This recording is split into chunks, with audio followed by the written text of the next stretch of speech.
Okay, सो इस session में हम अभी देखेंगे कि जो सारे डॉक्यूमेंट्स हैं जो हमने अब तक हमने देखे थे, ठीक है, वो सारे डॉक्यूमेंट्स देख लिए हमने गुड्स के हिसाब से। इस सेकंड पार्ट में we will try to understand कि ये जो डॉक्यूमेंट्स हैं, ये सारे डॉक्यूमेंट्स, ठीक है, ये सारे जो डॉक्यूमेंट्स हैं वो किस तरीके से और किस तरीके से शिपमेंट के साथ जुड़े हुए हैं, ठीक है। सो सेकंड पार्ट में हम लोग देखेंगे कि सारे डॉक्यूमेंट्स वो शिपमेंट के साथ जुड़े हुए हैं, ठीक है। तो उसमें सबसे अहम जो डॉक्यूमेंट है जो शिपमेंट के साथ जुड़ा हुआ है, सबसे अहम डॉक्यूमेंट, सो पार्ट बी में शिपमेंट वाले जो डॉक्यूमेंट्स हैं उसमें सबसे पहला डॉक्यूमेंट है which is known as shipping bill, ठीक है। तो आज हम लोग अभी डिस्कस करेंगे वो होगा शिपिंग बिल। तो शिपिंग बिल जो है वो सबसे इम्पोर्टेंट डॉक्यूमेंट माना जाता है, ठीक है। सबसे इम्पोर्टेंट डॉक्यूमेंट इसलिए माना जाता है कि इसके बेस पे, ठीक है, शिपिंग बिल के बेस पे अपने को परमिशन मिलेगी, ठीक है। ये परमिशन कौन देगा? तो कस्टम डिपार्टमेंट देगा, ठीक है। सो अल्टीमेटली हमें ये परमिशन मिलेगी, ठीक है। देखो दो तरीके से शिपिंग बिल फाइल कर सकते हो। एक है मैन्युअल जिसमें एक्सपोर्टर को खुद को करना होता है, ठीक है। एंड दूसरा जो होता है जो आप ईडीआई के थ्रू कर सकते हो, ठीक है, कंप्यूटर जनरेटेड सिस्टम से कर सकते हो। लेकिन ये दोनों करना होता है तो एक्सपोर्टर को, मतलब इनिशिएट तो एक्सपोर्टर करेगा। So ultimately shipping bill issue करेगा कस्टम वाला, ठीक है, और इसको बोला जाएगा परमिशन। तो ये सबसे इम्पोर्टेंट और मेन डॉक्यूमेंट है, ठीक है। इसके बिहाफ पे मतलब जैसे ही आपको ये परमिशन मिल गई, ठीक है, तुरंत ही आपको LEO मिल जाएगा। LEO का मतलब होता है लेट एक्सपोर्ट ऑर्डर, ठीक है। सो टू गेट एक्सपोर्ट ऑर्डर आपको शिपिंग बिल फाइल करना होगा, ठीक है। सब ये समझ लो कि शिपिंग बिल में बेसिकली चीज़ें क्या होती है। देखो शिपिंग बिल में आप एक्सपोर्टर हो, आप रिक्वेस्ट करोगे, आप फाइल करोगे, चाहे आप ऑनलाइन करो या मैन्युअल करो, 99% तो आप ऑनलाइन ही करोगे CHA के थ्रू, ठीक है। सो जब आप करोगे तो ये जो शिपिंग बिल होगा वो क्या और किस तरीके से होगा। देखो शिपिंग बिल में सबसे अहम चीज़ होगी जिसके ऊपर ये ज़्यादा फोकस करेंगे वो होगा नेचर ऑफ गुड्स, मतलब क्या चीज़ें हैं जो इंडिया से बाहर जा रही है। सेकंड होगा कौन से वेसल पे जा रही है, सो डिटेल ऑफ द वेसल्स, ठीक है। उसके बाद सबसे अहम चीज़ होंगी जिस पे ज़्यादा फोकस किया जाएगा, कौन सी कंट्री में जा रही है, सो कंट्री ऑफ डेस्टिनेशन सबसे इम्पोर्टेंट है, ठीक है। उसके बाद कितनी क्वांटिटी में जा रही है, मतलब जो क्वांटिटी है वो जो बताई गई है वो क्या है, उसका वैल्यूएशन क्या है, ठीक है। सेकेंड थिंग, उसके वैल्यूएशन को ये लोग जनरली FOB से कैलकुलेट करते हैं कि भाई उसका FOB वैल्यू किस तरीके है, क्योंकि ये एक्सपोर्ट में यूज होता है, ठीक है। सो ये जो बेसिक चीज़ें हैं, इसके अलावा क्या होगा कि एक्सपोर्टर का एड्रेस होगा, उसमें इंपोर्टर का एड्रेस होगा, वैसल नंबर होगा, कौन सा एजेंट है, किस तरीके से है, तो ये सारी डिटेल्स तो उसमें होगी ही होगी, ठीक है। अभी ध्यान से देखिए, ये जो शिपिंग बिल है वो कितनी कॉपीज में बनता है, तो शिपिंग बिल टोटल 5 अलग अलग कॉपीज में बनता है। कितनी कॉपीज में बनता है? तो भाई 5 कॉपीज में शिपिंग बिल बनता है। सबसे पहली कॉपीज जो होगी वो कस्टम अपने पास रखेगा, मतलब उस कॉपी को बोला जाएगा कस्टम कॉपी। दूसरी कॉपी जो होगी उसको हम लोग बोलते हैं ड्यूटी ड्रॉबैक कॉपी, ठीक है, उसको क्या बोलते हैं? ड्रॉबैक कॉपी, ठीक है। तीसरी जो कॉपी होगी, ठीक है, तीसरी जो कॉपी होगी वो एक्सपोर्ट प्रमोशन काउंसिल, ठीक है, हालांकि इसको APC कॉपी बोलते हैं, एक्सपोर्ट प्रमोशन कॉपी बोला जाता है, ठीक है। चौथी जो कॉपी होगी वो पोर्ट अपने पास रखेगा, मतलब इसको बोलते हैं पोर्ट ट्रस्ट कॉपी, ठीक है। तो देखो जिसने बनाया उसकी एक कॉपी, ठीक है, जिस प्रीमाइसिस पे बनाया जनरली पोर्ट पे बनता है उसकी एक कॉपी, ठीक है। फिर पांचवी कॉपी जो बेचारा अप्लाई कर रहा है मतलब एक्सपोर्टर, तो वो एक कॉपी होगी एक्सपोर्टर की। तो देखो ये तीन तो आराम से याद रह जाएंगे। ये जो दोनों है that is DBK and EPC, ये तभी यूज होंगे जब आप ड्यूटी ड्रॉबैक क्लेम करने जाओगे या एक्सपोर्ट प्रमोशन से कोई आपको इंसेंटिव्स लेना है, ठीक है। सो अल्टीमेटली आपको जो भी शिपिंग बिल बनाते हो वो 5 कॉपीज में बनेगा, ठीक है। अब देखिए ये शिपिंग बिल इतना इम्पोर्टेंट क्यों है, ठीक है। तो शिपिंग बिल के ऊपर से अपने को क्या मिलता है, let export order and let ship order.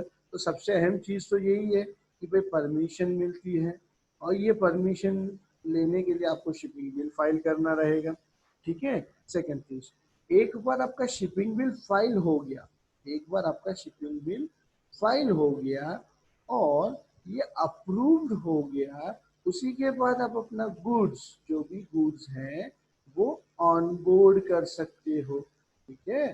तो ये भी एक सबसे अहम एडवांटेज हो गया, ठीक है।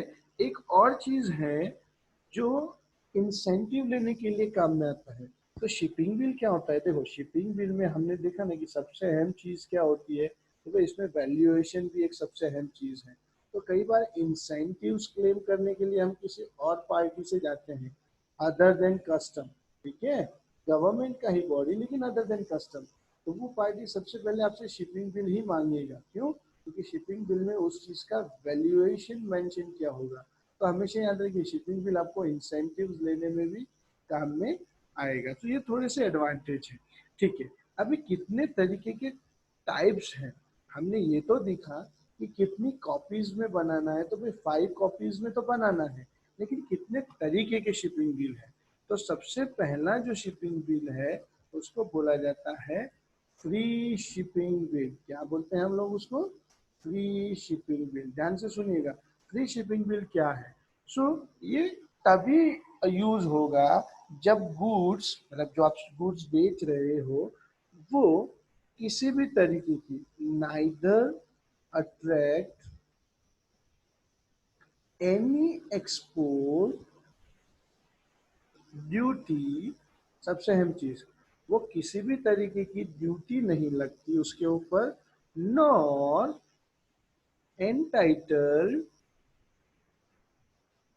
ठीक है, फॉर ड्यूटी ड्रॉबैक, ठीक है। मतलब देखो ये ऐसा बिल है जहां पे कोई ड्यूटी नहीं लगती है और नहीं आपको ड्यूटी ड्रॉबैक लेना है, उस केस में होगा फ्री शिपिंग बिल, ठीक है। लेकिन मान के चलो कि कोई एक ऐसा केस है जहां पे कोई एक्सपोर्ट ड्यूटी लगती है, ध्यान से सुनिएगा, एक्सपोर्ट ड्यूटी लगती है, यहाँ पे क्या है, कोई एक्सपोर्ट ड्यूटी लगती नहीं है।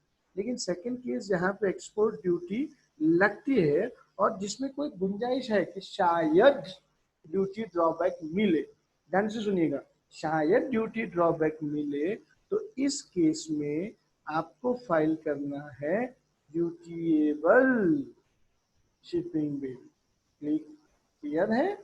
उसके बाद तीसरा ऑप्शन है जहां पे आपको रिफंड मिलने वाला है ड्यूटी ड्रॉबैक का, क्या मिलने वाला है, रिफंड मिलने वाला है। तो इस केस में आप फाइल करोगे डीपी के शिपिंग बिल, ठीक है। तो देखो हम सिंपल से शब्दों में समझते हैं, जहां कोई ड्यूटी नहीं है, that means no duty, no drawback, duty नहीं है तो ड्रॉबैक कहाँ से मिलेगा, उस केस में होगा फ्री शिपिंग बिल, ठीक है। दूसरा है there is a duty, yes but duty तो हाँ है, लेकिन मे और मे नॉट गेट डीबी के, तो उसमें आएगा ड्यूटीएबल शिपिंग बिल। तीसरा ऑप्शन है भाई आपको ड्यूटी लग रही है एंड आप कंफर्म ड्यूटी ड्रॉबैक ले रहे हो, तो उसमें आएगा ड्यूटी ड्रॉबैक शिपिंग बिल, ठीक है। उसके बाद चौथा है एक्स बॉन्ड, ठीक है। ये ज्यादातर इंपोर्ट के केस में यूज होता है कि जब कोई इंपोर्टर इंपोर्ट करता है और अपना सामान बॉन्डेड वेयरहाउस में रखता है, इसमें रखता है, बॉन्डेड वेयरहाउस में रखता है, तब x bond shipping bill use करता है। और पांचवा है कि मान लो जिसको बोलते हैं पोस्टल शिपिंग बिल, क्या बोलते हैं, कोस्टल शिपिंग बिल। मतलब एक ही कंट्री के अंदर दो अलग अलग पोर्ट पे आप होके जाने वाले हो और दोनों जगह से सामान कलेक्ट करने वाले हो, ठीक है। सो ऐसे केस में आपको दो अलग अलग शिपिंग बिल फाइल नहीं करना है, लेकिन आपको कोस्टल शिपिंग बिल करके एक ही शिपिंग बिल फाइल करना है। लेकिन कंडीशन अप्लाई, दोनों पोर्ट, दोनों के दोनों सी पोर्ट कहाँ पे होने चाहिए, एक ही कंट्री के अंदर होने चाहिए। क्लियर। तो ये है शिपिंग बिल। सो अगर इसको हम लोग ऐसा क्विकली और फास्ट रिवाइज कर ले तो भाई देखो, शिपिंग बिल एक तरीके की परमिशन है, ठीक है। और ये परमिशन देता कौन है, तो भाई कस्टम वाला देता है इसको। किस चीज के लिए देता है, तो ये एक्सपोर्ट करने के लिए देता है। इसके हिसाब से अपने को क्या क्या परमिशन मिल सकती है, तो एक मिलती है लेट एक्सपोर्ट ऑर्डर, दूसरा मिलता है लेट शिप ऑर्डर, ठीक है। सो ये सबसे बड़ा और मेन डॉक्यूमेंट माना जाता है। फायदे क्या है इसके, तो एडवांटेजेस, सबसे बड़ा एडवांटेज तो यही हो गया कि आपको परमिशन मिल गई, ठीक है, सबसे बड़ा एडवांटेज। दूसरा एडवांटेज, अगर आपको इंसेंटिव्स चाहिए तो इसमें क्लियरली गुड्स मेंशन किए हुए हैं, ठीक है, तो इसके ऊपर से आपको ये भी मिल जाता है। तीसरा सबसे अहम चीज जो आपको समझनी है, जो एडवांटेज में आती है, ठीक है, जो आती है एडवांटेज में, तो मान लो कि अगर आप ड्रॉबैक के लिए एलिजिबल हो, तो ड्रॉबैक के लिए ये फायदे में रहेगा। आपको बनाना कितनी कॉपीज में है शिपिंग बिल, तो भाई नंबर ऑफ कॉपीज होंगी 5।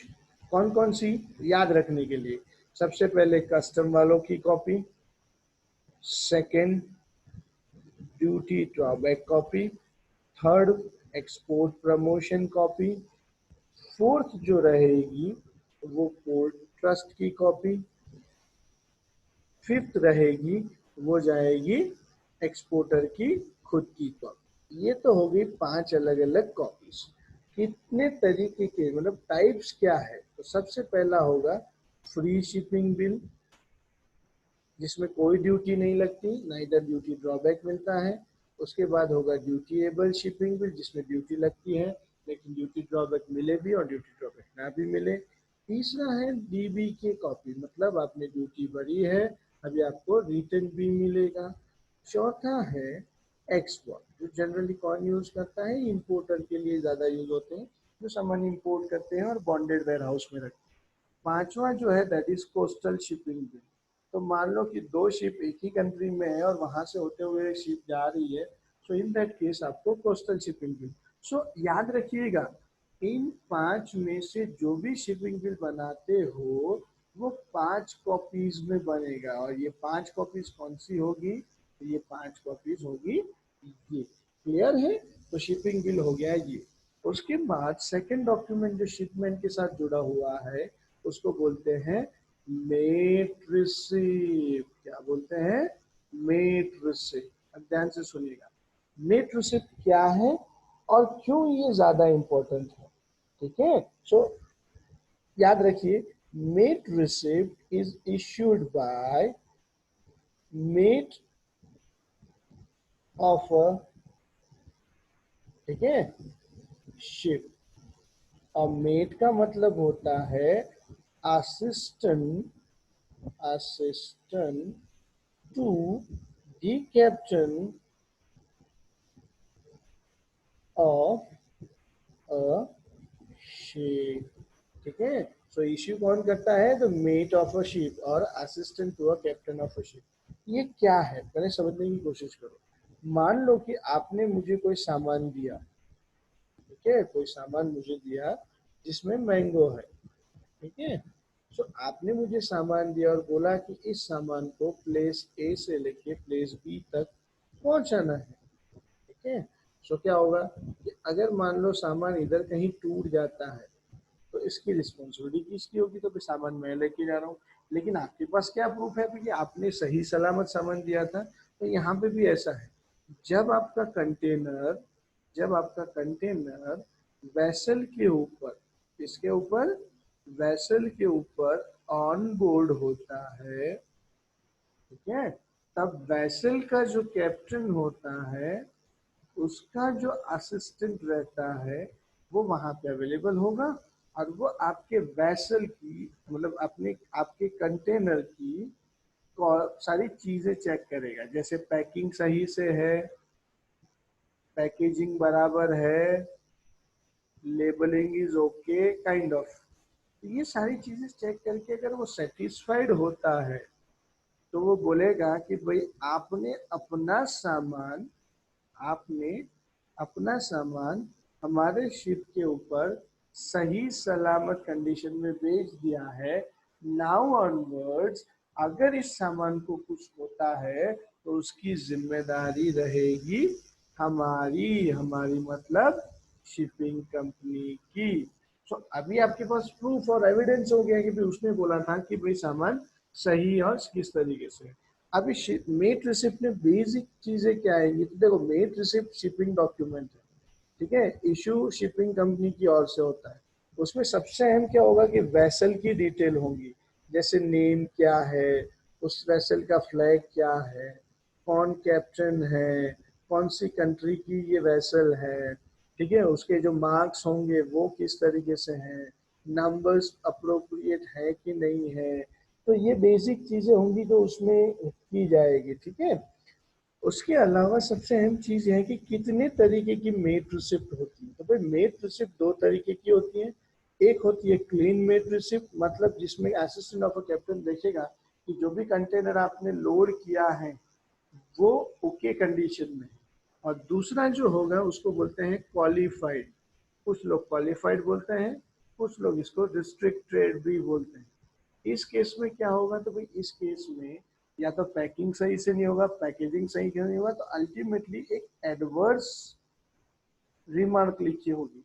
अब ये एडवर्स रिमार्क से क्या होगा, तो एडवर्स रिमार्क लिख दी और मान लो कि आपने गलती से ले भी लिया और सामान जाते जाते डैमेज ब्रेकेज हो गया, तो वो तो लोग बोल देंगे कि देखो सर आपने ही टूटा हुआ सामान दिया था, ठीक है। तो हमेशा याद रखिएगा एडवर्स कमेंट वाली कोई भी मेट रिसिप्ट एडवाइजेबल नहीं है फॉर कलेक्टिंग, ठीक है, नहीं तो आगे जाके फंसोगे। So clear. So first document हमने देखा that is shipping bill, second document देखा mate receipt. Now third document जो हम लोग अभी देखने जा रहे हैं वो है कार टिकट। क्या है वो, है कार टिकट। इसको सिंपल लैंग्वेज में बोलो, this is prepared by exporter, उसका ड्राइवर लेके चलता है। जब ये मान लो कि this is a port premises, ठीक है, तो पोर्ट में जाने के लिए जो गेट होता है इसको हम लोग गेट पास भी बोलते हैं। तो ये गेट की एंट्री के लिए, किस चीज के लिए, एंट्री के लिए उसको कार टिकट की जरूरत होगी।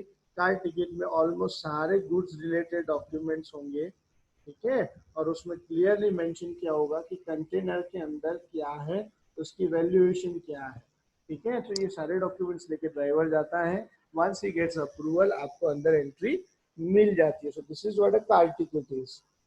उसके बाद सबसे अहम चीज होंगी सर्टिफिकेट ऑफ मेजरमेंट, ठीक है। Fourth document is certificate of measurement. अभी मेजरमेंट इसीलिए होता है कि शिपिंग कंपनी को फ्रेट आपसे लेना होता है। सो टू कैलकुलेट अ फ्रेट, कितना चार्जेस ले आपसे, क्या है, किस तरीके से है, तो उसके लिए सर्टिफिकेट ऑफ मेजरमेंट लिया जाएगा। सो यहाँ तक कोई दिक्कत नहीं है। First is shipping bill, second is mate receipt, then car ticket, then trust receipt.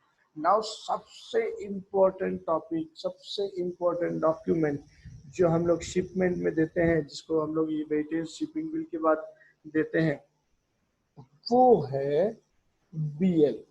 वो है बीएल, जिसको बोला जाता है बिल ऑफ लेडिंग। क्या बोला जाता है, बिल ऑफ लेडिंग। इसको ट्रांसपोर्ट, क्या, ट्रांसपोर्ट डॉक्यूमेंट भी बोला जाता है, ठीक है। तो ये सबसे अहम डॉक्यूमेंट है, ठीक है। तो भाई जैसे शिपिंग बिल कस्टम वाला इशू करता है, मतलब थर्ड पार्टी इशू करती है, सेम वे बीएल की कॉपी शिपिंग कंपनी इशू करती है। कौन इशू करता है, शिपिंग कंपनी इशू करती है। कब इशू करती है, जब सामान मतलब गुड्स वेसल के ऊपर सही सलामत ऑन बोर्ड हो जाता है। तो ये प्रूफ तो आपको मेड रिसिप्ट भी दे देता है, ठीक है ना। तो इसीलिए बोलते हैं कि मेड रिसिप्ट अगर आपको क्लीन मिल गई तो आपको बीएल भी क्लीन ही मिलेगा 90% केस में, ठीक है। तो ये आपको ध्यान में रखना है। और हम लोग क्या करते हैं कि भाई हमने हमारा सामान तो दे दिया, अभी इसके ऊपर से शिपिंग कंपनी अपने से रेंट फ्रेट कलेक्ट करेगी। क्या कलेक्ट करेगी? फ्रेट कलेक्ट करेगी। देखो हर शिपिंग कंपनी का खुद का अपना फॉर्मेट होता है, ठीक है। सो ऐसा फिक्स फॉर्मेट तो अभी मेरे ऐसा अवेलेबल नहीं है कि भाई यही फॉर्मेट सब जगह पे, पर जनरली मल्टीनेशनल कंपनीज के पास अपना खुद का बीएल का जो होता है वो खुद यूज करते हैं।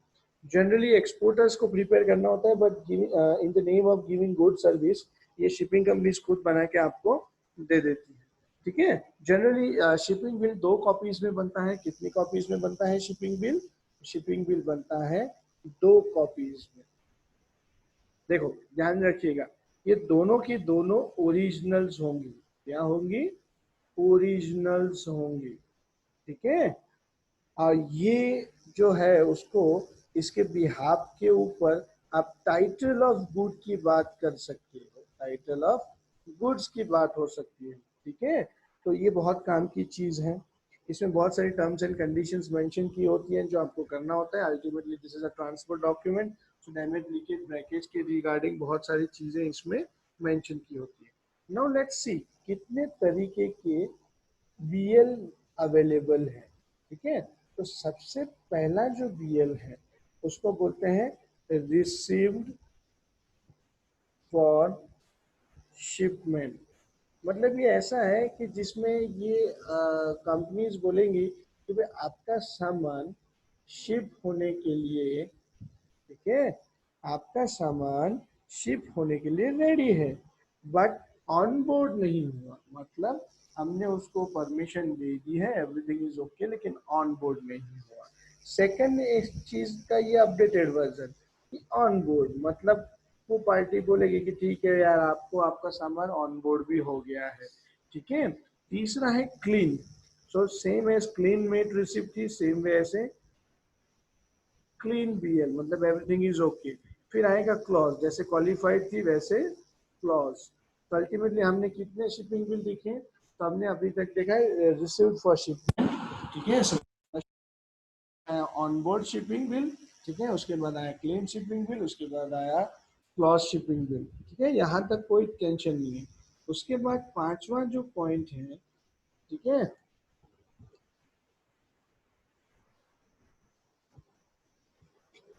जो पांचवा सबसे अहम चीज है जो आपको ध्यान में रखनी है वो कुछ इस तरीके से है, ठीक है। सो यहाँ आपको ध्यान में यही रखना है। सो पांचवा जो तरीका, पांचवी जो टाइप है, this is known as transshipment. क्या बोलते हैं उसको? ट्रांसशिपमेंट, ठीक है। इसमें क्या होता है कि ट्रांसशिपमेंट में आपको ये ध्यान रखना है कि भाई ट्रांसशिपमेंट में जर्नी जो हो रही है वो अलग अलग मोड से हो रही है, ठीक है, अलग अलग मोड से। सो ट्रांसशिपमेंट जो चीज है क्या है? ट्रांसशिपमेंट। सो मल्टी मॉडल में ये यूज होता है, ठीक है। और हम लोग ज़्यादातर कौन सा प्रीफर करते हैं? Multi modal. क्या होता है कि भाई मेरे एक्सपोर्टर हाउस से बाय रेल जाएगा, फिर बाय ओशन जाएगा, ठीक है, अगेन बाय रोड जाएगा, फिर वहां तक पहुंचेगा। So these are the ways by which हम लोग ये करने की कोशिश कर रहे हैं कि भाई आप इस तरीके से जा सकते हो। उसके बाद स्टेल है, फिर order BL, charter party BL, freight paid BL, freight collect BL, ठीक है। तो ये सारे जो बीएल है, ठीक है, ये सारे बीएल उस हिसाब से जाते हैं। उसके बाद सबसे अहम चीज जो आपको ध्यान में रखनी है उसके बाद कि बीएल जो है वो नॉन नेगोशिएबल इंस्ट्रूमेंट है, ठीक है, नॉन नेगोशिएबल डॉक्यूमेंट मीन्स ये नेगोशिएबल डॉक्यूमेंट नहीं है। So this is not negotiable document, this is not negotiable document, ठीक है, क्लियर। तो ये आपको ध्यान में रखना है। वाइल ये अगर नेगोशिएबल नहीं है तो भाई ये ट्रांसफरेबल है, आप किसी को नेगोशिएट नहीं कर सकते, लेकिन एक पार्टी दूसरी पार्टी को ट्रांसफर जरूर कर सकती है, ठीक है। तो this is what non negotiable is. So transferability हमेशा एक्सपोर्टर्स को क्लेम करने में बहुत हेल्पफुल रहती है, ठीक है। एक बार सडनली वो सारे सामान उधर पहुंच जाए, ठीक है। कौन कौन सी पार्टीज जनरली इसमें होती है, तो फिर देखो इसमें क्या होता है कि एक कंसाइनर होता है, एक कंसाइनी होती है और एक नोटिफाइंग बैंक होती है जिसके थ्रू ये जाता है, ठीक है। तो ये हमेशा ध्यान रखिएगा। सो ये हो गए सारे डॉक्यूमेंट शिपमेंट के रिगार्डिंग। किसके रिगार्डिंग? शिपमेंट के रिगार्डिंग सारे डॉक्यूमेंट्स होंगे। अभी देखो इसमें सबसे अहम चीज आपने यही नोट करनी है। सबसे पहले हमने देखा शिपिंग बिल, उसके बाद देखा मेट रिसिप्ट, उसके बाद देखा कार्ड टिकट, उसके बाद देखा सर्टिफिकेट ऑफ मेजरमेंट, ठीक है। उसके बाद देखा BL। तो ये बहुत काम की चीज है जो हमें देखनी है, ठीक है। तो ये सारे डॉक्यूमेंट्स हैं जो किसके साथ जुड़े हुए हैं, तो भाई ये सारे डॉक्यूमेंट्स जुड़े हुए हैं शिपमेंट के साथ। किसके साथ जुड़े हुए हैं? शिपमेंट के साथ।